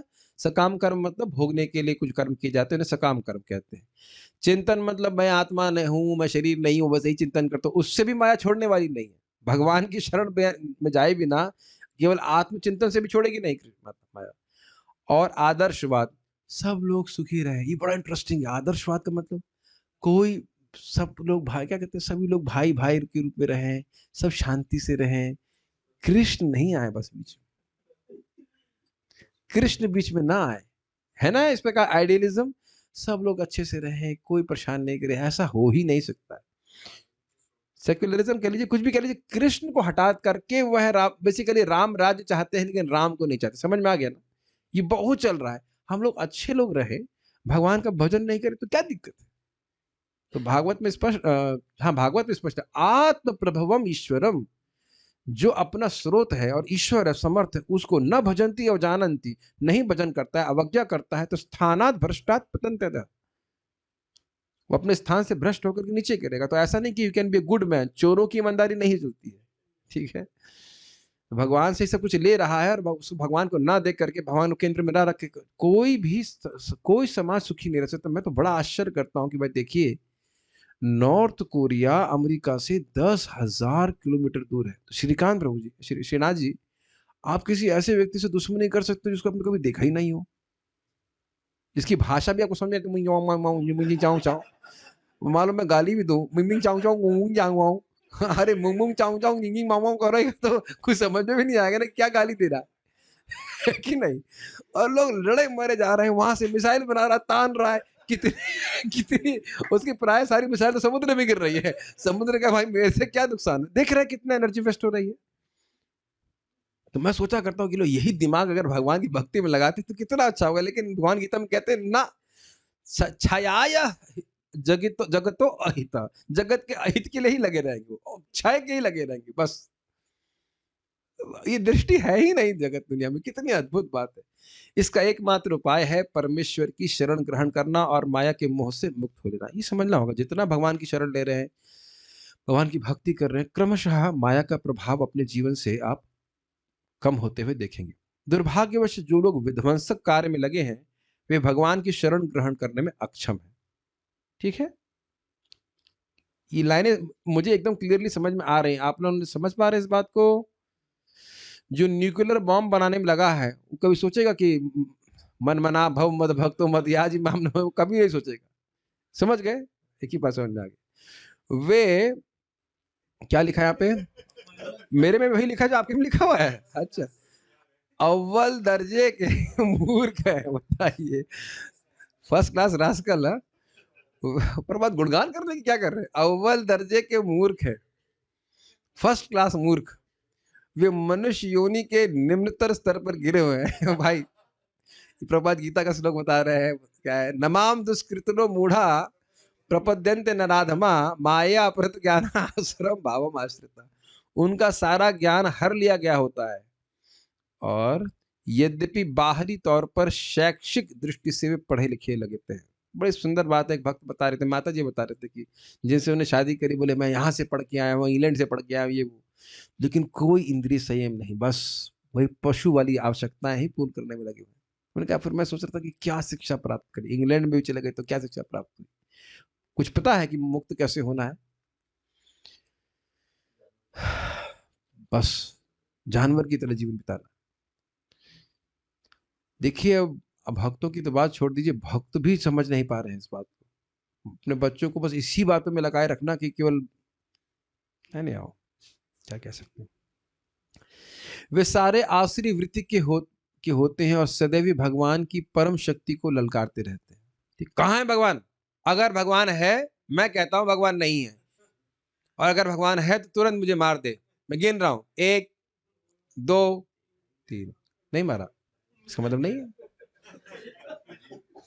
कोई चीटी यहाँ आकर के बोलेगा, मैं नहीं मानती कि करुणामृत प्रभु यहाँ पे है, मैं चीटी हूँ और मैं यहाँ डिवोटी किचन का गुड़ खाऊंगी। उसको ये भी पता नहीं वो डिवोटी किचन क्या होता है। इतने में हमारे भाई साहब आएंगे, चट्टे से मारेंगे, कुछ भी करेंगे, कोई बात नहीं, आगे चलता हो जाएगा। चीटी की सारी कहानी खत्म। ये महाराज बोलते हैं, अच्छा बस कुल्ला कर देगा तो सारी उनकी जो कॉलोनी है वो ध्वस्त हो जाएगी। तो चीटियों के इसमें न्यूज़पेपर में आएगा कि भाई आज बाढ़ आ गई, इससे हमारी कॉलोनी नष्ट हो गई, है कि नहीं। तो बताइए कोई प्रयोजन है इस तरह की बात का? कितना ज्यादा बातें करते हैं। आपने कभी देखा है कि कोई भी साई-फाई मूवी होगी तो उसमें कोई अगर एलियन दिखाएंगे तो उसको भद्दा ही दिखाएंगे। उनका ये धारणा है कि दूसरे ग्रह में अगर जीवन है तो हमसे खराब ही दिखेगा। ये नहीं देखा आपने, उसकी नाक ऐसी गंदी संदी होगी। क्या मतलब है? ये दिखाना कि इंसान सर्वश्रेष्ठ है, जबकि आप जानते हैं देवता लोग हमसे कितना सुंदर है, कल्पना नहीं कर सकते। कभी सोचा नहीं आपने? हमेशा ऐसा दिखाएंगे बदसूरत। और आप जानते होंगे, बड़ी विनोद की बात है, जब मोहिनी मूर्ति आई तो असुर बोल रहे हैं कि भाई तुम नागलोक की तो नहीं हो सकती हो, देवताओं की नहीं हो सकती, यहाँ की नहीं हो सकती। वो बोले ही नहीं कि इंसान की हो सकती कि नहीं हो सकती। इंसानों को सुंदर तो असुर भी नहीं मानते, कोई सुंदर नहीं मानता। काउंटिंग में ही नहीं है। लेकिन ये देख लिया अहंकार कितना अधिक है कि यही जीवन है और कहीं जीवन नहीं है और यहीं का जीवन सबसे सुंदर है। ये चंद्रमा में जाने का प्रयास किया है, भगवान की जो नियम है उसको ललकारना। जो अत्यधिक भौतिकतावादी हैं और भौतिक शक्ति एवं सत्ता के लिए लालायित रहते हैं वे निस्संदेह पहले दर्जे के मूर्ख हैं। भाई ऐसा क्यों बोल रहे हैं? देखो सिंपल सी बात है, मानव जीवन या कोई भी जीवन ऐसा है, खट्ट से निकल जाएगा। अब उसमें उस खट्ट से में अगर मतलब सुना छोटे से समय में भगवान को समर्पित कर दिया तो भगवान के पास चला जाए। अजामिल प्रमाण है कि नहीं? बुढ़ापे में 12 साल भजन करके भगवान के पास चला गया, वैकुंठ चला गया। पूरा जीवन भी नहीं कह सकते, है कि नहीं? खटवांग महाराज 48 मिनट, है ना, 2.5 घंटे है जो भी रहा। तो अब मैं समझता हूँ सभी भक्तों को समझ में आ ही गया होगा कि भक्तों को तो नहीं समझ में आ रहा होगा कि भौतिकतावादी जीवन नितांत वेस्ट है, एकदम वेस्ट है। Is it not? Everybody is understanding कि भौतिकतावाद में प्रगति करना ये मूर्खता है, एक क्षण में कभी भी छीन लिया जा सकता है। एंड फिर उसके बाद कहाँ जा रहे हैं कुछ भी पता नहीं, कोई कंट्रोल नहीं है। अंदाज लगा सकता है व्यक्ति और ये भी जानता है कि भक्ति करेगा तो कम से कम सदगति प्राप्त होगी, लेकिन भक्ति नहीं करा तो बताइए कहाँ जाएगा। ये बहुत अच्छा बात है। देखिए इन चीजों में मनन करना चाहिए। जो भी भौतिक वस्तु या लालसा हमको है वो मिलेंगी कितनी देर के लिए, और मिल भी जाएंगे तो क्या हो जाएगा जरा देख लीजिए। इसलिए प्रभात कह रहे हैं कि निसंदेह पहले दर्जे की, मतलब संदेह नहीं करना चाहिए। वो जो मानव जीवन मिला वो जप करके शांति से प्रसाद पा करके जप करके भागवत सुन करके भगवान के पास आ सकते हैं, वो नहीं करेगा, लड़ने मरने में मरा रहेगा। ये केवल बड़े बड़े साइंटिस्ट की बात नहीं है, इस जगत में भी देखिए छोटी छोटी प्रॉपर्टी के लिए एक एक इंच के लिए लोग मर रहे हैं कि नहीं बताइए।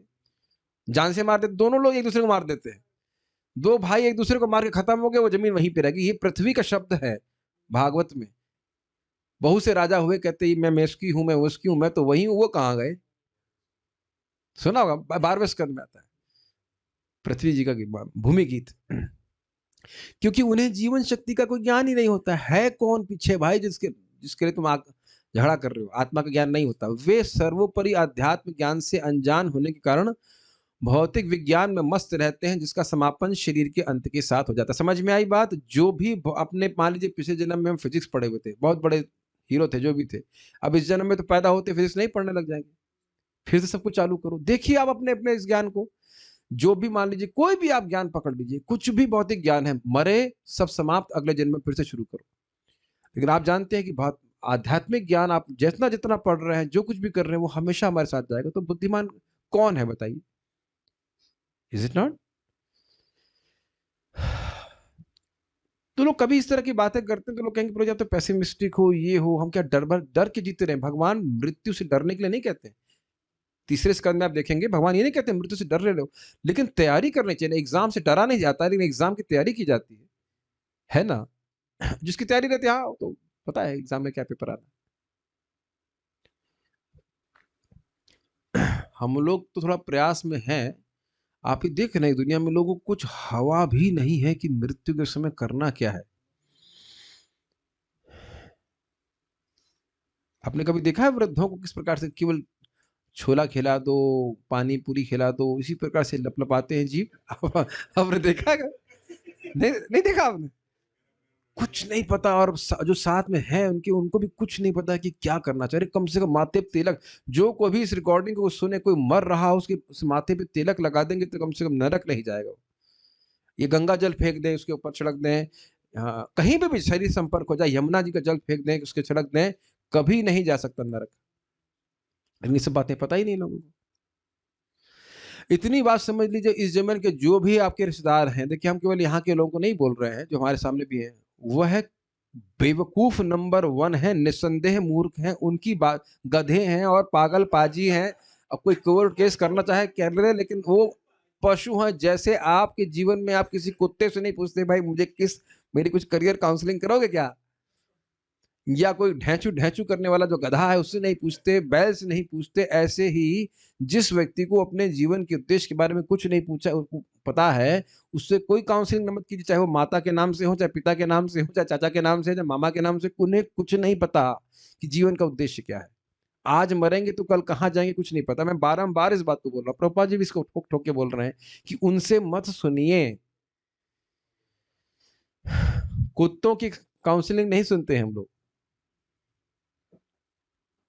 अब बोलने के बाद भी लोग समझते नहीं, क्या करेंगे?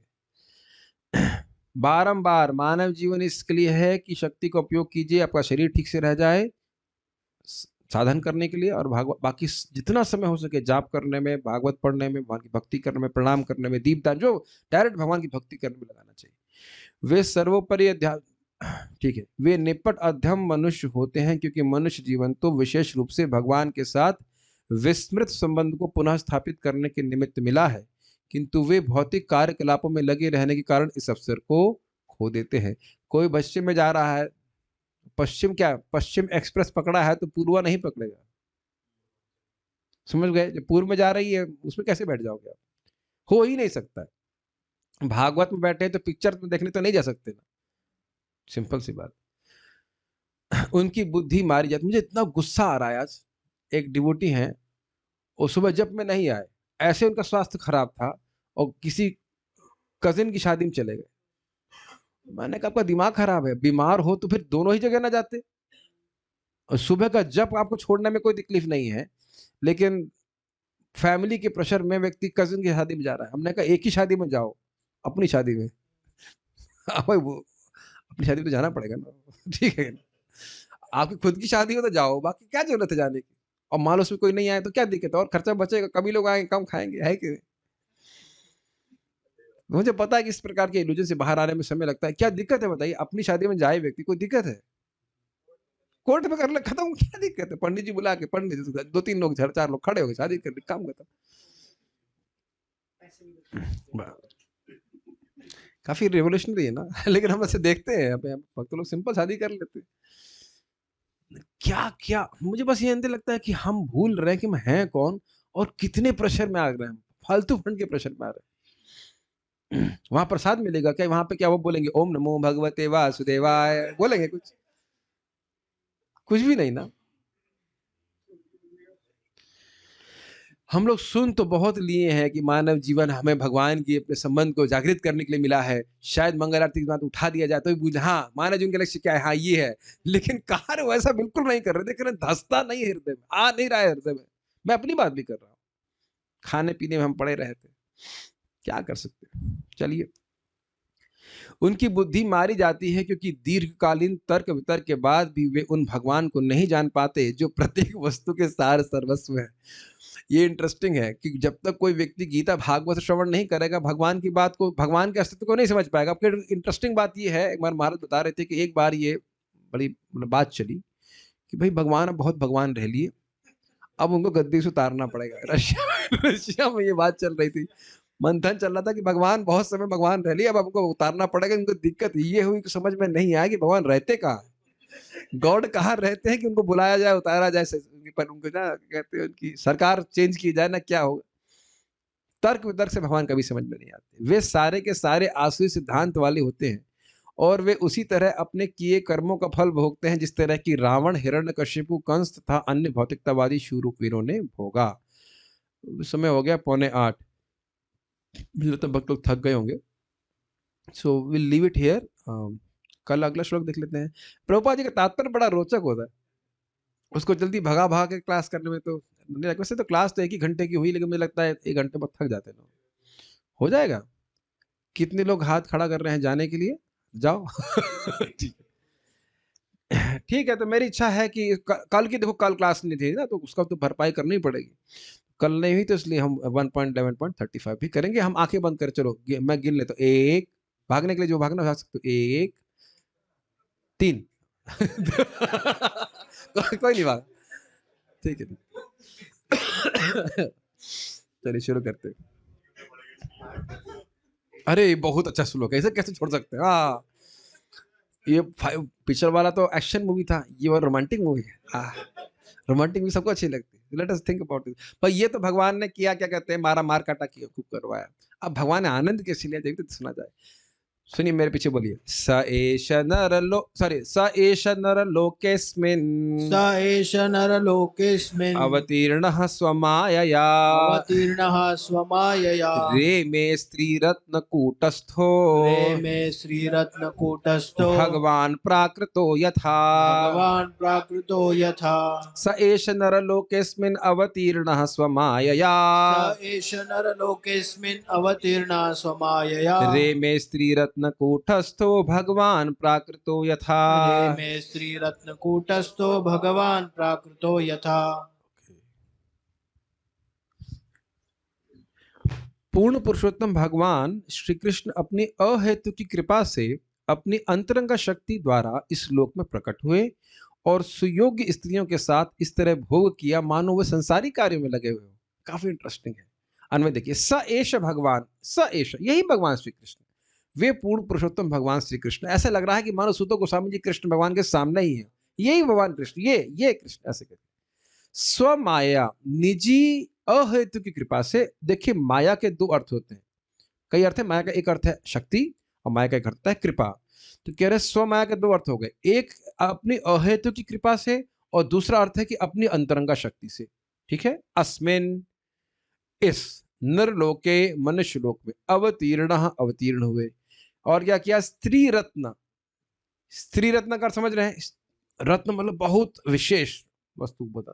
तो स्त्री रत्न मतलब सुयोग्य स्त्रियां, विशेष स्त्रियां जो भगवान की पत्नी बनने के सुयोग्य थी, ये अर्थ है। कूटस्थ, उनके मध्य, प्राकृतो यथा रेमे, जैसे संसारी व्यक्ति के समान भोग किया। ये समझ पा रहे हैं?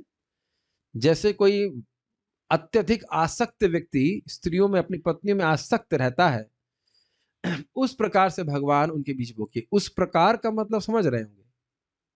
अर्थात ऐसा लग रहा था कि भगवान अपनी स्त्रियों में बहुत आसक्त है, लेकिन वास्तविक रूप में वह आसक्त नहीं। तो उसको आगे के श्लोकों में कल क्लियर किया जाएगा। तो अच्छा है कि इसको आज हम पढ़ ही लेते हैं। स एष, ये स एष भगवान ले लीजिएगा, ये भगवान श्री कृष्ण, वही भगवान श्री कृष्ण। नरलोके अस्मिन, अस्मिन नरलोके, इस मनुष्य लोक में। अब ये भी दिखा देता है कि वो भगवान श्री कृष्ण गोलोक विहारी, वो इस नरलोक में आए हैं, पृथ्वी लोक में आए हैं, मनुष्य लोक में आए। तो मनुष्य को कितना बड़ा सम्मान हो गया, सौभाग्य है। क्यों हुए? अवतीर्ण स्व माया, अवतीर्ण हुए इसका अर्थ समझना चाहिए। अवतरति इति अवतार, भगवान अपने धाम से, निजी धाम से इस जगत में आते हैं। वो बद्ध होकर के नहीं आते हमारी तरह, इसलिए अपनी स्वेच्छा से आ रहे हैं, इसलिए उनको अवतार कहा जाता है। और स्व माया के दो अर्थ हो गए। प्रभुपाद जी ने अनुवाद में लिखा, स्व माया मतलब अपनी अहेतु की कृपा से जीवों का कल्याण करने के लिए। जब देखा कि धर्म की ग्लानि हो रही तो भगवान स्वयं अवतरित हुए, एक। और दूसरा अपनी अंतरंग शक्ति से। भाई ऐसा नहीं कि आए लेकिन कोई लेके आया जबरदस्ती, नहीं, अपनी इच्छा से भगवान स्वयं आए। ठीक है, दो अर्थ समझ लीजिए। स्व माया को दो तरह से एक्सपैंड करना होगा। एक क्या, अपनी अंतरंग शक्ति, माया मतलब अंतरंग शक्ति। दूसरा अपनी कृपा से। ठीक है जी। रेमे स्त्री रत्न कूटस्थ हो, रेमे मतलब रमण किया, किनके साथ? स्त्री रत्नों के संग। मतलब कहने की काव्यात्मक शैली, सुयोग, सुंदर, अत्य सुंदर नहीं कह सकता, सुंदरता से भगवान की कोई व्यक्ति पत्नी नहीं बन सकता। सुंदर तो वो थी ही, अत्यंत प्रेमी थी भगवान श्री कृष्ण की। वह उन स्त्रियों के संग कूटस्थ, उनके बीच में रहते हुए, प्राकृत यथा रेमे, अर्थात जैसे कोई प्राकृत व्यक्ति वो करता है वैसे इस प्रकार से किया। लेकिन प्राकृत का एक और अर्थ लिया, देखते हैं यहाँ क्या बोला है। सारदर्शनी, स्व माया अर्थात अपनी योग माया द्वारा वह अपने अनेक प्रकाशों के द्वारा स्त्री रत्न समूह अर्थात अपनी अनेक पत्नियों में से प्रत्येक के साथ निवास करते। देखिए थोड़ा अर्थ अलग लिया कि नहीं। श्लोक को वापस देखेंगे। स एष नरलोकेस्मिन् अवतीर्णः, वह इस जगत में अवतीर्ण हुए स्व माया अपनी कृपा से। अब स्व माया को जोड़ दीजिए रेमे के संग। स्व माया स्त्री रत्न कूटस्थो रेमे, अर्थात अपनी माया से, अपनी शक्ति के द्वारा उन्होंने जो विभिन्न सुंदर मतलब सुयोग स्त्री थे उनके संग रहे। देखिए एक हो गया कि भगवान अपनी कृपा से, अपनी शक्ति से अवतरित हुए अपनी माया से जगत में। और दूसरा क्या है, अपने आप को आप जानते हो, क्या सा हो, अरे नहीं नहीं, वो स्वयं प्रकाश वैभव प्रकाश, प्राभव प्रकाश। तो भगवान अपने आप को प्राभव प्रकाश रूप में विस्तार करते हुए एक ही समय में सभी रानियों के संग थे। तो इसलिए बोल रहे हैं स्वमाया। तो स्वमाया को आप भगवान की उस लीला पे भी घटित कर सकते हैं जिसमें भगवान ने अपने आप को विस्तारित किया। हम बहुत फास्ट जा रहे हैं, समझ में आ रहा है? ठीक है।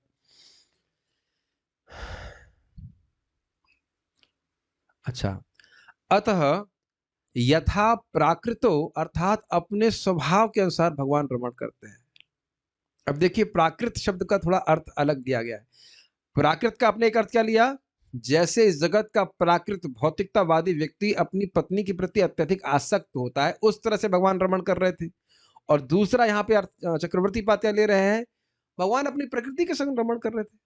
अपनी प्रकृति के अनुसार, अपनी के संग नहीं, प्रकृति के अनुसार, अपना उनका जो दिव्य स्वभाव है उसके अनुरूप वह अपनी रानियों के संग रमण कर रहे थे, भोग वासना के द्वारा नहीं। समझ पा रहे हैं? प्राकृत मतलब अपनी प्रकृति के अनुसार, अपने स्वभाव के अनुसार कर रहे हैं। यानी भगवान के रमण का कारण, रमण करने की इच्छा तथा रमण की क्रियाएं सभी प्राकृत गुणों के परे हैं, अर्थात अप्राकृत है, क्योंकि वह भगवान प्राकृत नहीं है, अर्थात निर्गुण है। भगवान कह गए कि भगवान की प्रकृति क्या है, तो अब क्या बोलेंगे? निर्गुण है। उस अर्थ में प्राकृत लिया जा रहा है। क्या आप लोग थक गए हैं? कुछ समझ में नहीं आ रहा है?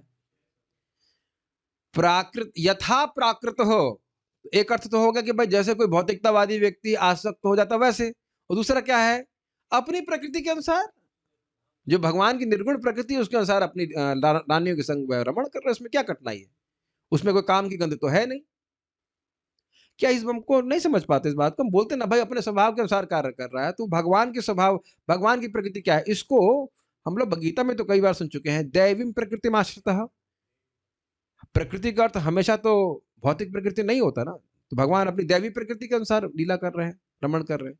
या ये कह लीजिए कि ट्रेलर दिखा रहे हैं, जिस प्रकार से द्वारका में भगवान नित्य अपनी रानियों के संग रहते हैं, लीला विलास करते हैं, वैसे इस जगत में आकर द्वारका को प्रकाशित कर रहे हैं, उसी प्रकृति को यहाँ प्रकाशित कर रहे हैं।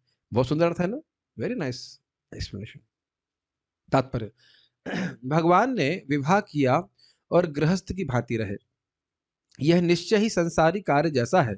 किंतु जब हम ये जान लेते हैं कि उन्होंने 16,108 पत्नियों से विवाह किया और वे उन सबों के साथ पृथक पृथक महलों में रहते थे, तो यह निश्चित रूप से सांसारिकता नहीं रह जाती। एकदम दोनों बातें ना। ऐसा लग रहा है कि बहुत लालची है, बहुत कामी है, जगह जगह जा जाकर स्त्रियां बटोर रहा है कि नहीं? काफी 8 रानियों का तो वर्णन है, कैसे इसको लेके आए, रुक्मणी को किडनैप किए, सत्या तो वो सांड को बांध दिए थे, और यमुना जी को तो खैर ऐसे, कालिंदी को तो मतलब जैसे स्वयंवर टाइप का ना ऐसे लेके आ गए थे। एक को मछली को निशाना मारे थे, कौन थी वो? भूल रहा हूँ। जाम्बवती के लिए युद्ध किया था उससे, जाम्बवान से युद्ध उसके लिए नहीं किया था, युद्ध किया था तो मिल गई। उसके बाद क्या नाम था सत्यजित की बेटी का, सत्यभामा के लिए कितना झमेला हुआ है कि नहीं?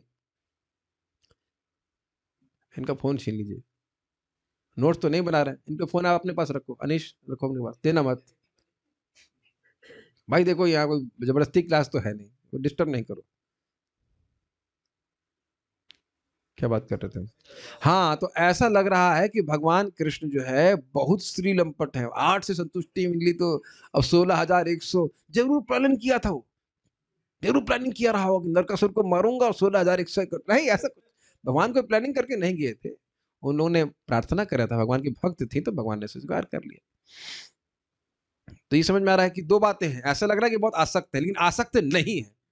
आप भगवान श्री कृष्ण की दैनिक चर्चा, दैनिक गतिविधियों को पढ़ें और हिंदी में गायब कर दी वो बात, इंग्लिश में पढ़िए अगर सामर्थ्य हो। प्रभुपाद कह रहे हैं वहां पे, बड़ा सुंदर प्रभुपाद कटाक्ष करते हैं कि रुक्मिणी जी संग कृष्ण सो रहे हैं और सुबह ब्रह्म मुहूर्त का समय हो गया, तो अब रुक्मिणी जी बिल्कुल नहीं चाहती हैं कि कृष्ण छोड़ के जाएं, और रुक्मिणी जैसी सुंदर स्त्री को कौन छोड़ना चाहेगा? सीधी बात है भाई।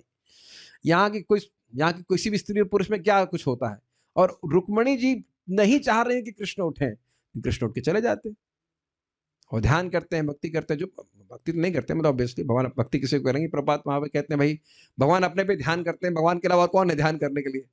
लेकिन हम लोग को उठकर भगवान का ध्यान करना चाहिए। तो प्रपात बोल रहे हैं एकदम स्पष्ट कि no matter how much a grihastha में be lying comfortably embraced by his beautiful wife, still you should wake up for mangal aarti and wake up, ऐसे बोल रहे। कितना वो अपनी सुंदर पत्नी के द्वारा आलिंगित होकर के वह बेड पे पड़ा रहे, फिर भी उसका कर्तव्य है कि भगवान का अनुसरण करते हुए उठे सुबह। और मैं देखा कि हिंदी हिंदी वाली बुक में उसे गायब कर दिया। आपने पढ़ा है उसको? हिंदी वाली बुक में गायब कर दिया, पता नहीं क्यों गायब किया उसको। मुझे बड़ा गुस्सा है, मैं ये तो बोलना चाहिए था। पता नहीं क्यों किया उसको, मुझे गुस्सा आया था कि या तो गलती से हो गया होगा, जो भी कारण हो। लेकिन इंग्लिश में बड़ा प्रपात कटाक्ष करते हैं। ये नहीं है कि गृहस्थी कर लिया तो अब भोग में ही जीवन, लाइसेंस मिल गया, भोग में रसगुल्ले की तरह डूबे रहो। भगवान बहुत, हाँ, ये सोचते हैं हम तो गृहस्थ हैं, हम तो ये है वो है। क्या नहीं, सबको मंगल आरती जाना है, सबको जब करना है, बच्चों को भी जाना है, सबको लेके जाना होता है, भगवान के साथ भक्ति करनी। अब एक और बात हमें बतानी चाहेंगे कि भगवान का वीर कभी स्खलित ही नहीं हुआ। इतनी शादियां होंगी तो अरे तो बच्चे कैसे हो गए? भगवान अंगान ये सकलेन्द्रिय वृत्तिवान थी, भगवान तो आंख से देख करके भी गर्भाधान कर सकते हैं, इसमें कौन सी बड़ी बात है? पूरी जगत को ही वो गर्भाधान कर देते हैं आंख से देख करके, तो कौन सी बड़ी बात? ये महाराज से मैं सुना था, तो ये विशेष बात है। भगवान पूर्ण ब्रह्मचारी है, तो यह भी भगवान का एक अद्भुत बात है। और इसको आप अगले अगले ही श्लोक में देखेंगे कल। अरे जब हृदय में काम ही नहीं उत्पन्न हुआ, कभी काम उत्पन्न ही नहीं होता भगवान के, तो फिर ब्रह्मचारी रहने में क्या कठिनाई है? अद्भुत भगवान है ना, मजा आ रहा है ना सुनने में कि हम कैसे भगवान की पूजा कर रहे हैं। क्या ब्रह्मचारी भगवान है! ब्रह्मचारी होना कितना मुश्किल है, हमसे हम जान ही रहे हैं, बड़ा मुश्किल है कि ना। You should be feeling proud कि हम कृष्ण की पूजा कर रहे हैं ना। यद्यपि देखो कितनी गोपियों के संग हैं, इतनी रानियों के संग है। आप देखना कल वाले श्लोक में, पढ़ लीजिएगा, अत्यधिक सुंदर है, लेकिन कृष्ण कोई काम वासना नहीं। ठीक है। अतएव भगवान का अपनी सुयोग्य पत्नियों के साथ गृहस्थ के रूप में रहना कभी भी संसारी नहीं है, और उन सबके साथ उनका व्यवहार कोई संसारी यौन संबंध नहीं समझना चाहिए। जो स्त्रियां उनकी पत्नी बनी थी वे भी समान स्त्रियां नहीं थी, क्योंकि भगवान की को पति रूप में प्राप्त करना कोटि कोटि जन्मों की तपस्या का परिणाम ही हो सकता है। बड़ा स्पष्ट है, इसलिए बोल रहे थे स्त्री रत्न। जब भगवान विभिन्न लोकों में या इस मनुष्य लोक में प्रकट होते हैं, तो वे बद्धजीवों को दिव्य लोक में अपना नित्य दास, मित्र, जननी, जनक तथा प्रियतम बनाने हेतु आकर्षित करने के लिए ही अपनी दिव्य लीलाओं का प्रदर्शन करते हैं, जहां भगवान नित्य सेवा विनिमय का प्रदान करते हैं। ये बताइए कि फिल्म का ट्रेलर तो आप देखे ही होंगे। फिल्म का ट्रेलर कितने सेकंड्स का होता है? 4-5 सेकंड का। पिक्चर होती 3 सेकंड, 3 घंटे की होगी, जो भी रहती है। उसी प्रकार से भगवान की यहाँ की जो लीलाएं हैं वह क्या है?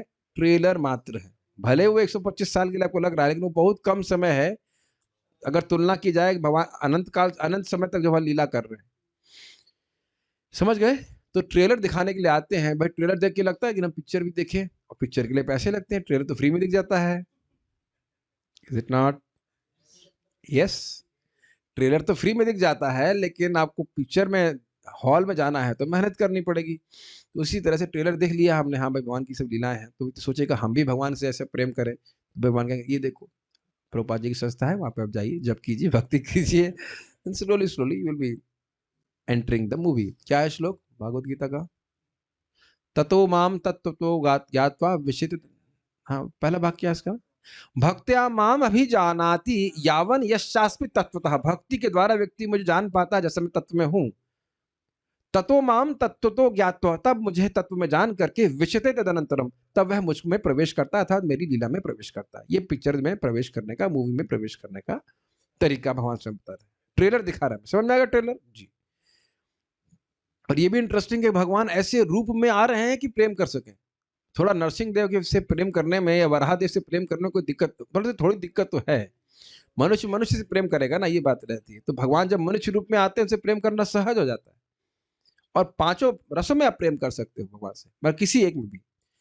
इस भौतिक जगत में यह सेवा विकृत रूप में दिखती है और असमय ही छिन्न हो जाती है, जिससे बहुत ही कटु अनुभव होता है। ये समझ में आ रहा है? दास साक्ष्य शांत इत्यादि जो है रसों के हम आस्वादन करने के लिए भले ही सेवा करते हैं, लेकिन उस सेवा में कुछ आनंद नहीं मिलता। कुछ समय के बाद खटास आ जाती है, ठीक? और ना खटास आई हो, मान लो बहुत प्रेम भी करता हो, वो व्यक्ति ही मर जाएगा। मान लो किसी की पत्नी है, बड़ा प्रेम कर रही है, बहुत अच्छी है, वो मरी गई, तब तो भगवान के संग दो, भगवान की सेवा में क्या दो अवगुण नहीं है? एक, खटास नहीं आती, अभी तो आनंद और बढ़ता है, वन। और दूसरा क्या है? समय का कभी कोई प्रभाव नहीं। भगवान स्वयं बोले, एक बार जिसका भगवान से संबंध स्थापित हो गया, काल भी उसको नष्ट नहीं कर सकता है। कपिल देव जी हम सुन चुके हैं, कपिल देव जी बोलते हैं। और ये छोड़ दीजिए, संबंध तो अभी से स्थापित हो गया ना। जिस दिन से आपने हरे कृष्णा कृष्णा कृष्णा हरे हरे, हरे राम राम राम हरे हरे बोला था, उसी दिन से भगवान ने संकल्प लिया कि ये व्यक्ति मेरा, व्यक्तिगत रूप से मेरा। ऐसे तो भगवान के सभी है ही, और उसकी रक्षा मैं करूंगा। भगवान जन्म जन्मांतर रक्षा करते हैं विशेष रूप से। मोहग्रस्त जीव प्रकृति के द्वारा बद्ध होकर अज्ञान के कारण समझ नहीं पाता कि हमारे यहाँ के सारे संसारी संबंध क्षणिक और उन्माद से भरे हैं। इंग्लिश में अनुवाद तो कैसे प्रभुपाद जी अनुवाद किए, क्षणिक तो समझ में आ रहा है, टेम्परेरी। हाँ, इनएबिलिटीज मतलब वही बात है, उसमें कुछ मिलावट है जो शुद्ध संबंध नहीं है। न शुद्ध साख्य है, न शुद्ध वात्सल्य है, कुछ भी नहीं। उसके बदले में व्यक्ति कुछ ना कुछ चाहता है। क्षणिक है, व्याख्या समझ ही गए होंगे, क्षणिक मतलब टेम्परेरी, क्षण के लिए है।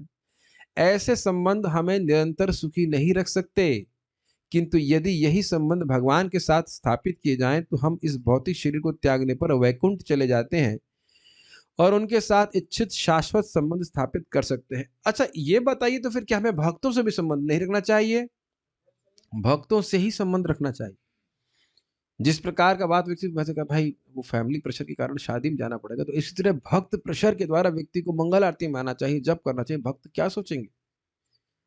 ये शुरुआत में भावना नहीं आती है, लेकिन ये धीरे धीरे करके आना चाहिए। भक्त क्या सोचेंगे कि भाई जप नहीं कर रहा है, ये भक्ति नहीं कर रहा है।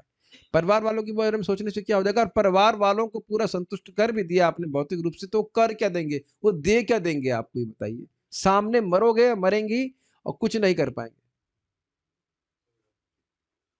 इतना कर देंगे, हो गया, चलो खत्म, मगर ठीक है भाई, ले जाओ उसको, ले जाओ, ले जाओ। ये नहीं बोलेंगे रख लो, नहीं, ले जाओ, ले जाओ, यही बोलेंगे ना।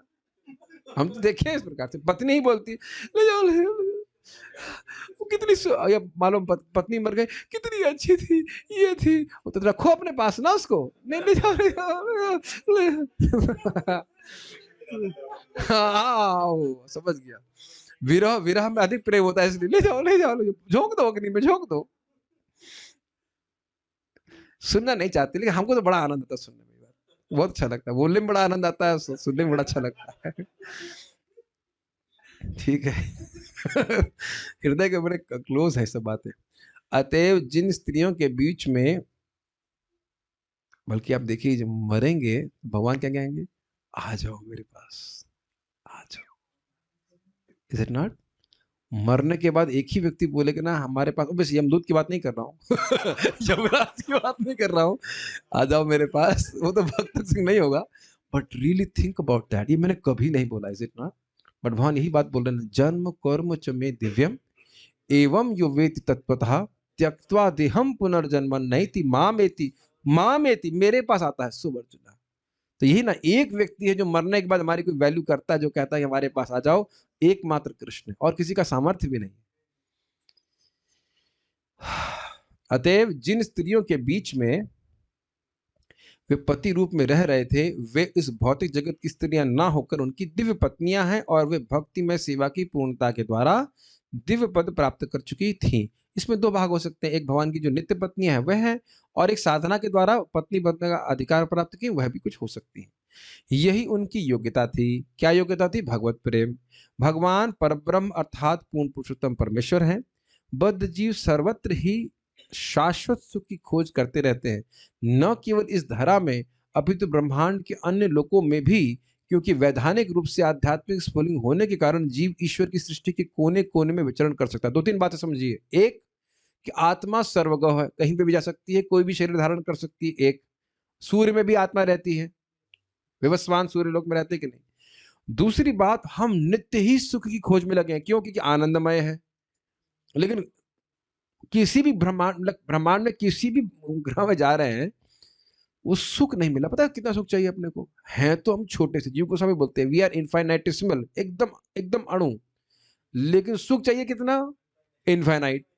जब तक इनफाइनाइट सुख नहीं मिलेगा, सुख नहीं होने वाला, और वो इनफाइनाइट सुख इस जगत में नहीं मिल सकता, भगवत प्रेम के द्वारा ही प्राप्त होता है। ये प्रभुपाद समझा रहे हैं। लेकिन भौतिक गुणों के द्वारा बद्ध होने से वह अंतरिक्ष यानों द्वारा आकाश में विचरण करना चाहता है और अपने गंतव्य तक पहुंच पाने में असफल रहता है। जो लोग भी हवाई जहाज में बैठे होंगे, आप लोग देखते होंगे कि नहीं, जब बैठे थे तो लगता था हम हवाई जहाज में बैठेंगे, ये है वो है, और जब बैठ जाते हैं तो एकदम पनिशमेंट लगता है कि नहीं? आपको कभी नहीं लगा? आपको पनिशमेंट नहीं लगता? इनको ऐसा करना, एक बार इंडोनेशिया भेज देना, 12 घंटे की फ्लाइट, घुमा लाना थोड़ा सा, वहां के मंदिर दिखा लाइएगा। 12 घंटे की फ्लाइट में जब बैठेंगे ना, तो वो ट्रेन में 12 घंटे बैठना, एकदम आराम से लेट कर फर्स्ट क्लास आदमी जाता है। बहुत मतलब परेशान होता है। प्रभुपाद इसको बोलते हैं क्योंकि क्योंकि जिस प्रकार हम लोग जमीन के प्राणी हैं, हम लोग हवा में नहीं रह सकते, उसी प्रकार से हम इस जगत के ही नहीं है, तो यहाँ पे तो अनकंफर्टेबल लगेगा ही। तो इसलिए भगवान के पास पहुंचेंगे तो फिर हम सुखी हो जाएंगे। गुरुत्वाकर्षण का नियम उसके लिए कैदी की जंजीरों के समान बांधने वाला है। बनाते रॉकेट, फिर वो नीचे गिरने लग जाता है। वह अन्य विधियों से कहीं भी पहुंच सकता है, लेकिन चाहे वह सर्वोच्च लक्ष्य तक क्यों न पहुंच जाए, किंतु उसे वह शाश्वत सुख नहीं मिल सकता जिसकी खोज वह जन्म जन्मांतर से करता रहता है। ठीक है, कह रहे हैं प्रभुपाद जी, ब्रह्मलोक भी पहुंच गए तो भी तुम वह सुख नहीं प्राप्त कर सकते। ब्रह्मलोक को भी जो वैकुंठवासी देखते, कहते कितने दुख में है लोग, ब्रह्मलोक के लोगों को भी देखते हैं। ये उसमें वर्णन है, मैं छंदों को प्रतिशत देखा हूँ, वो सुख ना बढ़ता जाता है। जैसे हमारा जो सुख है उसका 100 गुना ना 1000 गुना स्वर्ग में है, उसका 1000 गुना, नहीं नहीं 10 नहीं, बहुत ही 100 या 1000 था, उसका अधिक जो है और ऊपर के लोगों में है, तो ऊपर नीचे लेते हैं। क्या कर रहे हैं कीड़े? भोग में पड़े हुए हैं ऐसे करके, मतलब ऐसी स्थिति हमारे तो। लेकिन यही देवता प्रार्थना कर रहे हैं कि भारत भूमि में हमको मनुष्य जन्म मिल जाए। ये 5:19.20 5.19.20 में देखेगा। ये तो मुझे श्लोक भी याद है, 5:19-20 में देखिए, चक्रवर्ती बात की टीका भी देखिएगा, उसमें स्पष्ट बहुत सुंदर बात बोली, बहुत सुंदर बात। ध्यान दीजिएगा, भारतवर्ष में जन्म लेने के लिए नहीं बोल रहे हैं, भारतवर्ष में भक्त का जन्म मिल जाए, देवता भी प्रार्थना कर रहे हैं। तो ये सोच लेना चाहिए। तो इसी के द्वारा एक ही जन्म में हम भगवान के पास जा सकते हैं। और मान लो एक जन्म में नहीं, 2-3 जन्म में पहुंच गए तो भी क्या दिक्कत है? अरे बाद में देख लेना सारा श्लोक, अभी सब मत देख लो। किंतु, गलत नहीं बोल रहा हूँ, किंतु जब वह होश संभालता है तो ब्रह्म सुख की खोज यह जानते हुए करता है कि वह जिस असीम सुख की खोज कर रहा है वह इस भौतिक जगत में कभी भी प्राप्त होने वाला नहीं है। ठीक है, कहीं पे भी नहीं, ब्रह्मांड भ्रमित इत्यादि। अतएव सर्वोपरि व्यक्ति परब्रह्म कभी भौतिक जगत में इस सुख की खोज नहीं करते। ये समझ में आया? समझ में आया बात? जो ब्रह्म सुख खोज रहा है उसको समझ में आ जाता है इस जगत में कुछ नहीं है, तो कृष्ण कैसे इस जगत में भोगेंगे, ये बोल रहे हैं प्रभुपाद। जो परब्रह्म भगवान श्री कृष्ण है वह तो कभी माया का स्पर्श करते ही नहीं। जो माया में पड़ा हुआ था वह जब जग गया तो वह भोग त्याग देता है, बिल्कुल भोग नहीं देखता। समझ रहे हैं? तो स्वयं भगवान श्री कृष्ण कैसे इस जगत के प्रति भोग बुद्धि का निर्माण करेंगे? बहुत अच्छा बात प्रभुपाद बोल रहे। न ही उनकी सुख सामग्री इस भौतिक जगत में मिल सकती है। उनकी भगवान की सुख सामग्री दिव्य है, वो तो भगवान जो भी वो उपयोग कर रहे हैं वो दिव्य होना चाहिए। वे निराकार नहीं है, क्योंकि वे नायक हैं और असंख्य जीवों में सर्वोपरि व्यक्ति हैं, अतः वे निराकार नहीं हो सकते हैं। हम सभी का आकार है और हमारे नायक हैं कृष्ण, तो वह भी व्यक्ति हैं, वे हमारे ही तरह हैं। और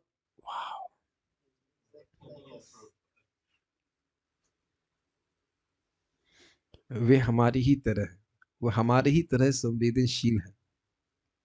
और हमसे, हमारी तरह मतलब से आप एक व्यक्ति हो, आप प्रेम करना चाहते हो और प्रेम स्वीकार करना चाहते हो, यही हमारी आवश्यकता है।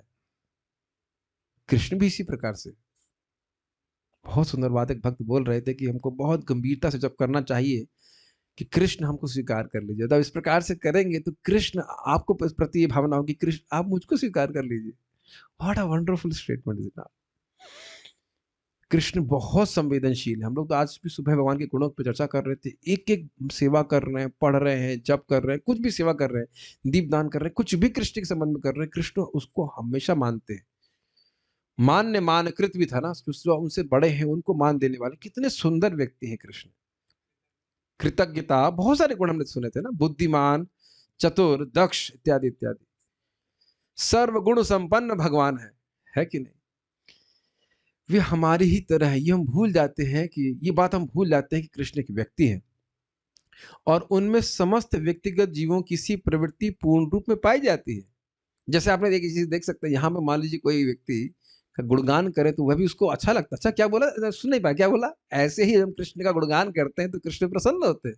ऑब्वियसली वो प्रामाणिक तरीके से होना चाहिए। वे हमारी ही तरह विवाह करते हैं, किंतु उनका विवाह ना तो संसारी है, ना हमारा बद्ध अवस्था के अनुभव से, और न हमारा बद्ध अवस्था के अनुभव से सीमित है। हाँ, मतलब भगवान का विवाह करना हमारे विवाह की तरह नहीं है। अब तो एक विवाह में कितना दिक्कत होती है। हमारे एक भक्त आए थे अभी, तो उधर 2-3 हज़ार प्रसाद लोग प्रसाद पा रहे थे, तो वो बोल रहे थे, "करना मत प्रभु, रोज़ इतने लोग ले बनाते हैं। हमारे यहाँ एक लड़की की शादी होती है, जीवन में तो 2-3 लड़कियाँ होती हैं, एक लड़की की शादी में खाना बनना होता है, इतना हेडेक।" वो आश्चर्य कर रहे थे कि अरे यहाँ तो रोज़ ही शादी हो रही है। मतलब शादी में भी 2000 आदमी तो कहीं नहीं आता, बहुत रेयर कहीं आता हो। 1000 भी नहीं सुना होगा, इज़ इट नॉट? मैक्स 500 1000 हैं, 300-400। हाँ, मैं भी समझ रहा हूँ, इससे अधिक नहीं आता, 500 आदमी नहीं आता होगा। और करना मत प्रभु रोज पार्टी करवा रहे हैं यहाँ पे, 10,000 5,000 4,000 ऐसे करके, ये भी बड़ा विशेष है। तो खैर यहाँ पे अच्छा एक बात आपको बताऊंगा विवाह की बड़ी सुंदर।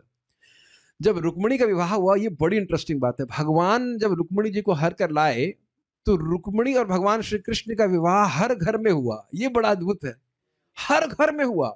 हर घर में वसुदेव देवकी जी आए, पांचों पांडव आए और बाकी सब रिश्तेदार, और हर व्यक्ति हर एक के घर में शादी अटेंड करने के लिए गया। That's quite amazing, is it not? अब यही ना, ना हमारा बद अवस्था के अनुभव से सीमित है। भगवान का विवाह ऐसा हो सकता भाई? तो आश्चर्य की बात है ना। ऐसा कैसे हो गया? नहीं नहीं, भगवान ने तो अपने आप को विस्तारित किया, अभी अन्य भक्त भी इस प्रकार से विस्तारित हो गए। और कितने घर हैं द्वारका में, तो आप उसकी कल्पना नहीं कर सकते। हर घर में शादी हुई।